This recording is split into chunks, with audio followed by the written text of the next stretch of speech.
लेकिन सच ये है कि इज्जत हम मिडिल क्लास लोग के औकात के बाहर है।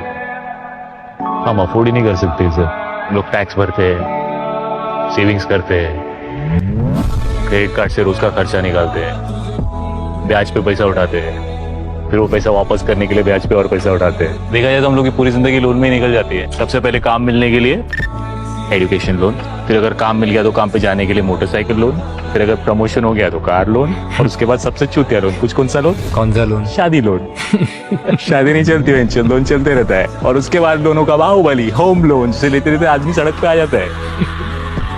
फिर चूतिया बच्चे, उनका एजुकेशन लोन, ये लोन वो लोन देते देते एक दिन आदमी को हार्ट अटैक और उसके 100 साल पूरे। हम लोग मिडिल क्लास नहीं है, हम लोग मिडिल फिंगर क्लास है। क्या हम एक क्रिकेटर है लेकिन टीसी का काम कर रहे हैं खड़गपुर स्टेशन पे। ये बात नहीं है कि हमको ये काम छोटा लगता है सर, लेकिन हमको ये समझ में नहीं आ रहा कि हम यहाँ से आगे कैसे खेलेंगे। रोज हमारी लाइफ में क्या चल रहा है सर, हम ही जानते हैं।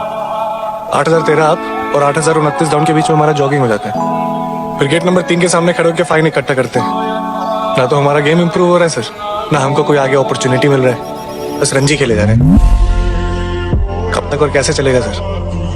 कभी कभी तो मन करता है कि सब कुछ छोड़ छाड़ के वापस चले जाए, लेकिन फिर पापा का चेहरा सामने आ जाता है। रोज रात को जब क्वार्टर लौटते हैं ना सर, तो ऐसा लगता है आउट होकर पवेलियन लौट रहे हैं।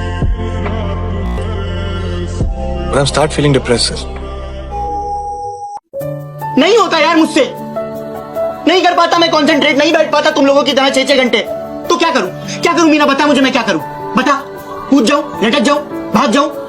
वापस भी नहीं जा सकता यार। लोग कहेंगे कि क्या हुआ, आईआईटी करने गए थे, नहीं हुआ सिलेक्शन आईआईटी में। तुझे देखता हूं ना मीना, तो शर्म आती है मुझे। शर्म आती है कि तू कहां से आके क्या क्या कर रहा है। और मेरे पास तो सब कुछ है यार, सब कुछ होने के बावजूद मैं कुछ कर ही नहीं पा रहा हूं, कुछ हो ही नहीं रहा है मुझसे। बाप आईआरएस है मेरा, उसको कैसे बताऊं यार कि मैं नालायक हूं, मुझसे नहीं हो पाएगा आईआईटी, मुझे माफ कर दो। कैसे बताऊं मीना? किसी तरह रट्टा मार मार के 10th तक पहुंचे तो पता चला कि जिंदगी में सफल होने के लिए एक ही तरीका है, और वो है इंजीनियरिंग। सब यही कहते हैं, माँ बाप, टीचर लोग, गली का वॉचमैन भी हमसे पूछता। इसलिए हमारे स्कूल के बच्चे हम सब पहुंच गए बकरों की तरह, मैं आईआईटी, मैं एनआईटी। अरे जिस बच्चे ने अपने बाप को जलेबी तलते देखा है, वो तो यही सोचेगा ना कि जिंदगी में पैसा ही सब कुछ है। I did not choose this engineering life, sir, and neither did this engineering life choose me. It was shoved down my throat by my teachers, while my hands were tied to my back by my friends, and my parents watched in silence. तुझे क्या लगता है?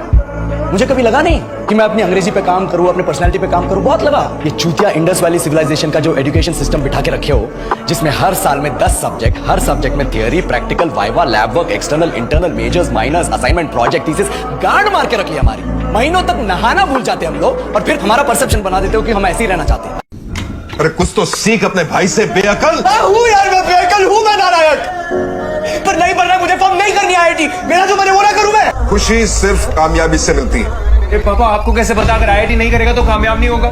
मैं जिंदगी भर बिठा के नहीं खिला सकता हूँ। अरे कोई बात नहीं, मैं खिला दूंगा।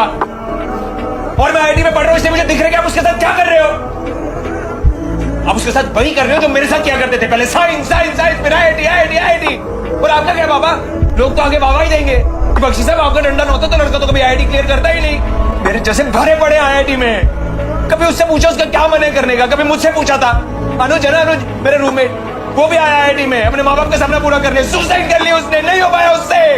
कभी सोचा मैं 20 सेमेस्टर में घर क्यों वापस आ गया? अकेले बैठे डर लगता था कमरे में। मैं डर गया हूँ पापा।